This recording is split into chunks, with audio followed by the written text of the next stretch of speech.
report told us that the federal penalty for possessing one marijuana cigarette, even for medical use, is up to 1 year in prison and a $100,000 fine. And the penalty for growing a cannabis plant is 5 years in prison and $250,000 fine. That patients are willing to risk these severe penalties appears to present strong evidence for both the substance's therapeutic effectiveness and their urgent need for relief. Very wise words from a federal employee here. So, and to go even further than that, I just want to mention that in our system, we actually have a death penalty for cannabis. 60,000 kilograms or plants in possession of a patient or any person can be grounds for the death penalty.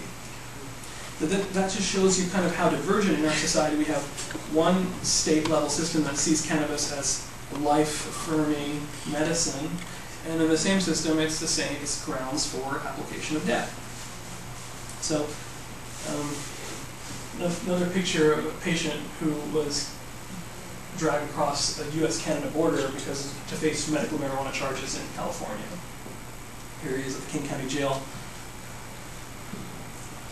So what it means, looking at this from a human rights perspective, that when you have a death penalty, you can really mistreat a population in any degree of ways you like. You can, I mean, a state can. So it kind of provides cover for a variety of human rights denials. So that includes, in this condition, searches, surveillance, raids, trials, confidential informant placement, arrest, incarceration, child removal, job loss, home eviction, asset forfeiture, etc., etc. You get the idea.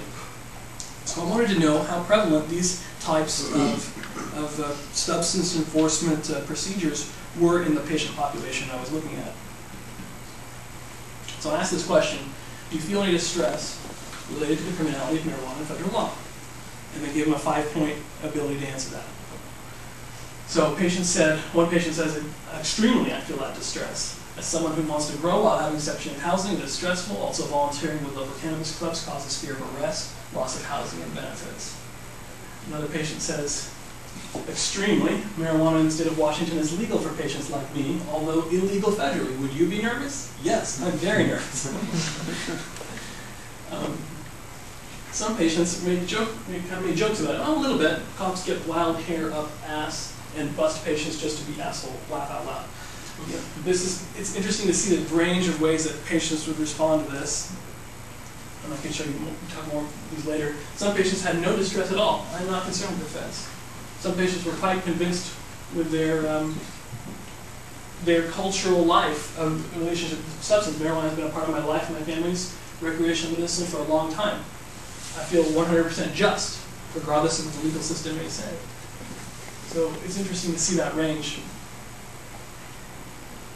So just to get down to the numbers, 12 patients in the sample were subjected to searches, 11 had been threatened, 4 had been subjected to surveillance, 5 had been threatened, 4 had been subjected to raids, 6 threatened, 11 had been subjected to arrest, 10 had been threatened, 7 subjected to trials, 5 to incarceration. None had been subjected to child removal which is interesting. Maybe this group did not have young children. And as you can see here, also people say that they have been assaulted by law enforcement. One patient said that he had a shoulder that was torn during an arrest. And sometimes robbery occurs. So this is that was sort of the presentation on the empirical side of my data. I want you to know that these samples are not necessarily representative of the patient samples in Washington State. It's unknown really how representative they are because of the nature of the system. No uniform data is available.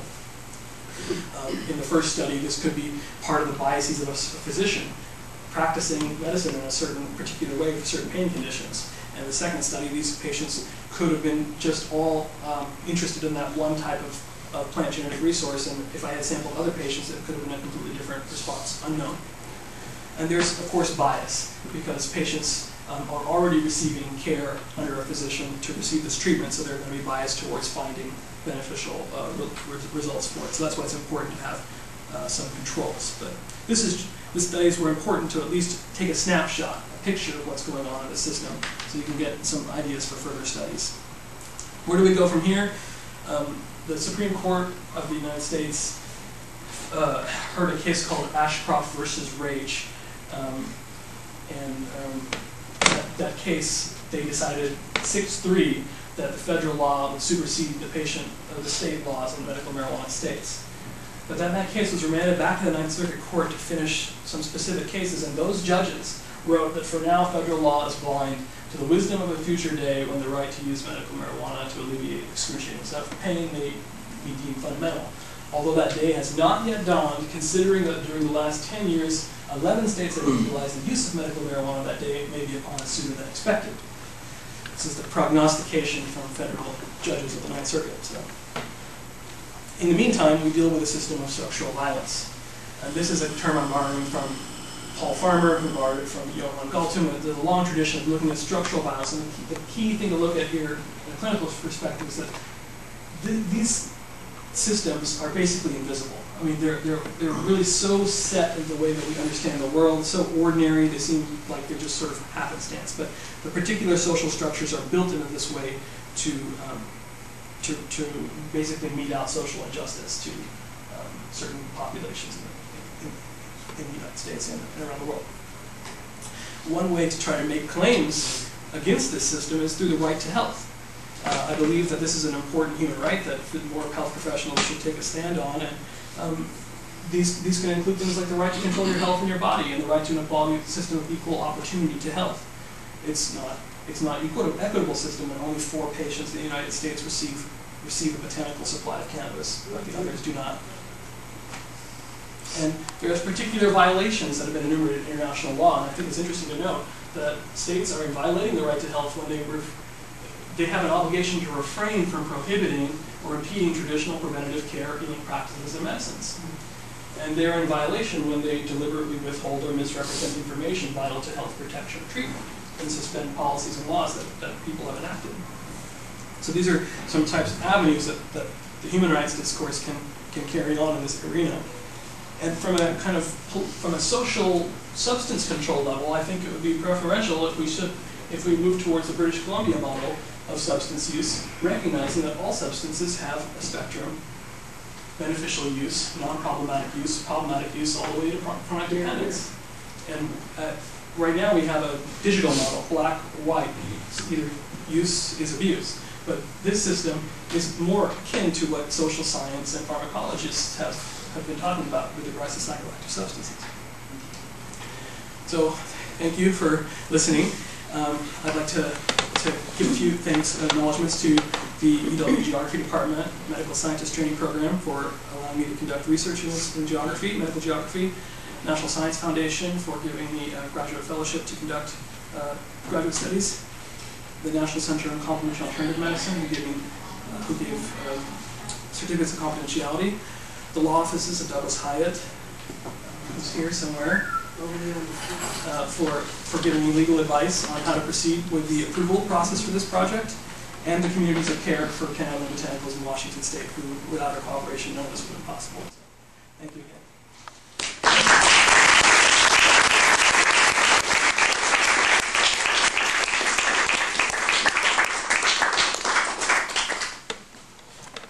Yeah, I don't know why. I'm going to have to look. Send another questionnaire and 2 will respond why they didn't respond to it. Most of the patients that responded were ones that were enrolled in the last day of the study.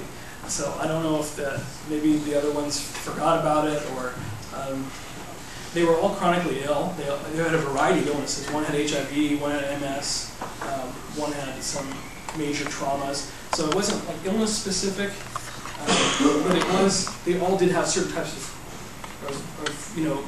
chronic diseases that they're going to live with for the rest of their life.